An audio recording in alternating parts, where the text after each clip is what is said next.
आप कहोगे कैसे? अगर कोई बीटेक बैठा हो तो जाके देख ले, वहां पर आज भी कोई फैन नहीं, कोई कूलर नहीं, कोई पंखा नहीं। लाल किला में मैं जाके आया, वहां आज भी ठंडी हवाएं आती है। इंजीनियर ने ऐसा वहां पर निजाम और ऐसा सिस्टम बनाया, ऐसा सिस्टम आज भी बनाया। रजा लाइब्रेरी रामपुर है हमारी, कभी जाके देखना, अंदर अंदर कई रूमों के अंदर वहां भी हवा, निजाम ऐसा, वो सब उनका माइंड ऐसा काम करता है जी। हजरत यूसुफ से बड़ा इंजीनियर तो आज तक पैदा ही नहीं हुआ। वो जिसमें गंदुम को स्टोर किया था हजरत यूसुफ ने, खुदा की कसम, वो ऐसा, आज का फ्रिज भी फेल है। अगर फ्रिज में कोई चीज रख दो तो कुछ दिन के बाद खराब हो जाएगी। हजरत यूसुफ ने गंदुम स्टोर किया, 7 साल तक तहत रहा, गंदुम खराब ही नहीं हुआ। नारे तकबीर, नारे रिसालत, रहमत आलम कॉन्फ्रेंस। मैं आपको टेक्नोलॉजी की बात बता रहा हूँ। आप तो बुर्ज खलीफा देख के परेशान हो जाते हो, यार ये कैसे बनाई होगी। देख लेना, मिस्र में आज भी है वो, उनकी ऊंचाई हजारों फीट है और उस पर 10-10 मन का एक पत्थर रखा हुआ। बताओ इतनी ऊंचाई पर कैसे इस पत्थर को उस जमाने में लेके गए होंगे, मगर दिमाग, टेक्नोलॉजी थी। 7 साल तक आप गेहूं स्टोर करके दिखाना, गंदम स्टोर करके दिखाना, खराब कर लोगे। हजरत यूसुफ ने उस जमाने में स्टोर कर दिया था। सुभान अल्लाह। पहले लोगों को लोग कहते थे बेवकूफ ये कयामत की निशानी है। पहले को लोग बेवकूफ समझेंगे, ये कयामत की निशानी है। पहले बेवकूफ नहीं थे, समझदार थे। इसलिए कि जितनी टेक्नोलॉजी आज है, अगर उन्हें मिल गई होती तो मालूम है वो चांद पे नहीं जाते, बल्कि चांद के ऊपर वो होटल और घर बना लेते हैं। खाली हाथ नहीं जाते। आज का आदमी 6 घंटा काम करता, हाफने लगता, कांपने लगता, परेशान हो जाता है। वो महीनों लगातार काम करते। वो मुजाहिद जंग में लड़ते थे तो हफ्तों लगातार लड़ते थे। यहाँ तो अगर 3 मिनट लड़वा लियो, हाँप जाएगा, कांप जाएगा। मेरे भाई, मेरी बात गलत तो नहीं है, सही बात है कि नहीं है? हाँ। तो भाई इंजीनियर ने कहा भाई इसको जरा, यार ये वापस आ जाता है जहाज, इसको रोकने का तो इंतजाम करो। तो तरक्की हुई, जहाज का ब्रिक इजाद कर दिया, ब्रिक बना दिया। ब्रिक जानते हैं आप, 20 ब्रिक चल रहे हैं, आपको कौन कौन से ब्रिक चल रहे हैं? ब्रिक बना दिया गया। आप लोगों ने ऐसे किसी ने देखा पानी वाले जहाज का ब्रिक जो हवाओं से चलता था? नहीं देखा होगा, मैं बताता हूँ।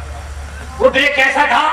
हवाएं चल रही है, जहाज चल रहा, हवाएं जब मुखालिफ चली, उल्टी चली, जहाज उल्टा आने लगा, ब्रेक लगा दो, वहीं रुक जाता था। 2 दिन भी हवा मुखालिफ चलेगी, ब्रेक लगे, जहाज वहीं रुका। ये सरकार में हैंड ब्रेक लगा देते हैं। वो ब्रेक क्या था? उस ब्रेक का नाम था लंगर। क्या नाम था? क्या नाम था उसका? ये खाने वाला नहीं, कभी आप समझो ख्वाजा का लंगर, गौस का लंगर, ना ना ना, लंगर होता था लटकाने वाला, अटकाने वाला, जो आजकल पतंगों में भी बच्चे घुमा कर डाल देते हैं। समझ गए आपने? समझ, बच्चे समझ रहे हो नहीं? लंगर होता था, एक मोटी सी रस्सी होती थी, उसका एक सिरा जहाज में बना होता था और उसके दूसरे सिरे पे मोटा सा पत्थर बना होता था। जब जहाज उल्टा चला, मुखालिफ हवा चली, पत्थर उठाया, समंदर में फेंक दिया, वैसे खींच लिया रस्सी को, रस्सी खींची, जहाज रुक गया। समझ में आ गई बात? नहीं आ गई? बोलिए। अरे मुकम्मल आ गई कि नहीं आ गई? उसको कहते थे जहाज को लंगर अंदाज कर देना। अच्छा, एक फायदा और था, अगर जहाज कभी तूफान में फंस गया तो डमाडोल होता था, पलटने का खतरा रहता था। चारों तरफ से जब लंगर डाल दिए जाते थे, उसके तवाज़ुन को बरकरार रखते थे, पलटने का खतरा भी खत्म हो जाता था। आला हजरत जब दूसरी बार हज को जा रहे हैं तो उसी में जा रहे हैं जो तरक्की करके जिसकी ब्रेक बना लिए लंगर। समझ के बाद तो जाते जाते दिल बेकरार है, जाते जाते नोक झोंक लग, कहते हैं ना नोक के झोंके बड़ी लग रही है हमें दुनिया। पता क्या लग गई? जहाज तूफान में फंसा, और जब तूफान में फंसा तो डमाडोल होने लगा। डमाडोल हुआ तो जो जहाज का कप्तान था उसने ऐलान कर दिया, लंगरों को समंदर में डाल दो। लंगर अंदाज कर दो जहाज को लंगर अंदाज कर दिया गया। मगर तूफान बहुत ज्यादा था, जलसे में आने वालों जहाज बहुत डमाडोल हो रहा था। माथे पे पसीना आ गया कप्तान के, वो तो जहाज जवाब दे गया, उस कप्तान का तजर्बा जवाब दे गया।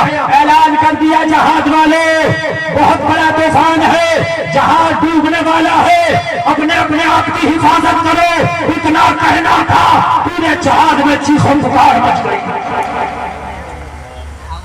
कप्तान जब कह दे लाल झंडी दिखा दे, आज के जमाने में अलार्म बजते हैं, उस जमाने में लाल झंडी दिखाई जा रही है। लाल झंडी पूरे जहाज में खतरा है, चीखो पुकार नफ्सी नफ्सी का अलार्म। अपने की खबर नहीं, पड़ोसी की खबर नहीं, क्या होगा? जहाज थपेलों से दो चार था, लगता था बहुत जल्दी डूब जाएगा। पूरे जहाज में बड़ा तफरी का आलम। अगर इस जहाज में कोई शांति से बैठा था तो वो नबी का गुलाम अहमद रजा था।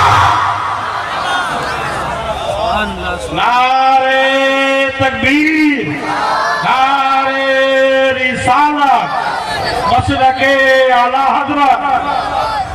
ऑपरेटर साहब आवाज और बढ़ा कर रखो, थोड़ी सी मजा आए ताकि बोलने में, और बढ़ा कर रखो आप। बिल्कुल आज कंजूस मत करना, अगर किसी भी इसमें धुआं निकला तो मदनी भाई नया दिलाएंगे। मदनी भाई है कि नहीं है? कहाँ मदनी भाई? हाँ, नया दिलाना अगर किसी में धुआं निकला है तो। ये हाँ थोड़ा सा ये रिस्क लेके बजा रहे हैं। तवज्जो फरमाए, मजा आएगा, अब मजा आएगा। और सुने, कोई खामोश नहीं रहेगा। आला हजरत खामोशी से बैठे हैं और बैठे हुए कुछ लिख रहे हैं। कोई आला हजरत के पास आया, वो अहमद रजा के तूने ऐलान नहीं सुना? मशीनरी ने जवाब दे दिया, कप्तान ने जवाब दे दिया, जहाज के अमला ने जवाब दे दिया। क्या हुआ? कहा जहाज डूबने वाला है, गरकाब होने वाला है, अपनी हिफाजत करो।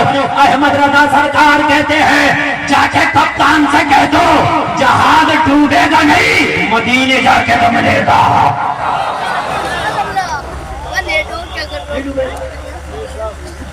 ये खबर वापस पहुंच गई।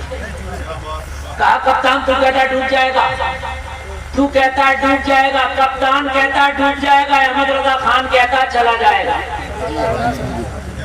डूबते को तो तिनके का सहारा होता है।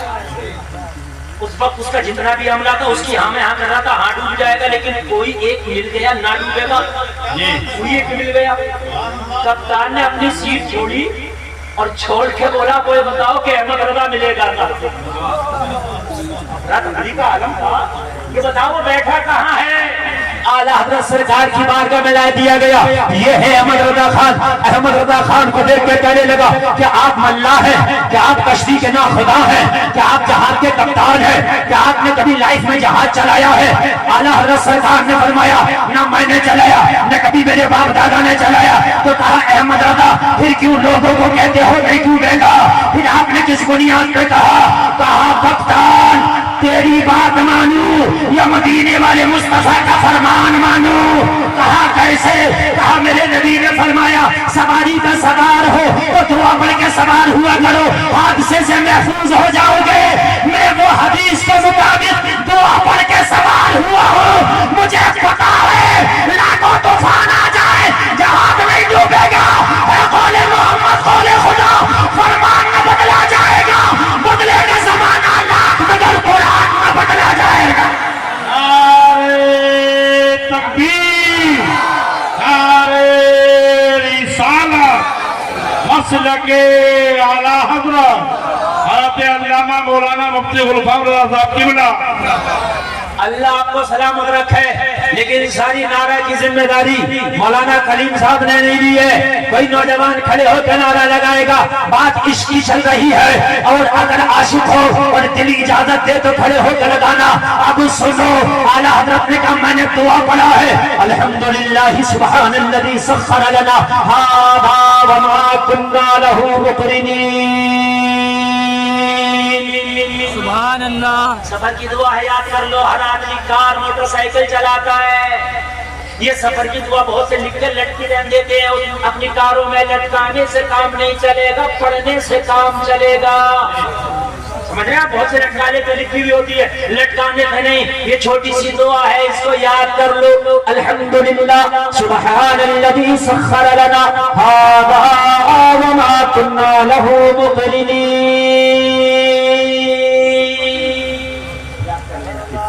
याद कर लेना, बहुत छोटी सी है। आला हज़रत ने कहा मुझे यकीन है मेरे नबी की ज़बान पर ये नहीं डूबेगा। तो कप्तान कहने लगा ये मेरे कंट्रोल से तो बाहर हो गया जहाज। अब सुने ये मेरे कंट्रोल से तो बाहर है, इस वक्त अनकंट्रोल चल रहा है। अहमद रज़ा अब तुम ही संभालो इसे, अब तुम ही संभालो, क्या करना है? आला हज़रत सरकार ने कहा मैं संभालूं, तो अल्लाह हट जा। आपने जहाज के अमले को ऐलान किया, ये जहाज का अमला जो लंगर गिरा दिए गए थे, लंगरों को उठा दिया जाए। आला हज़रत के कहने से लंगरों को उठा दिया गया। जब लंगर उठा तो जहाज ज्यादा जगमगाने लगा। कप्तान घबरा के बोला है मदरदा कहीं पलट ना जाए, आंखें बंद कर ले, थोड़ी देर में खोलना, जहाज निकल जाएगा। जंगल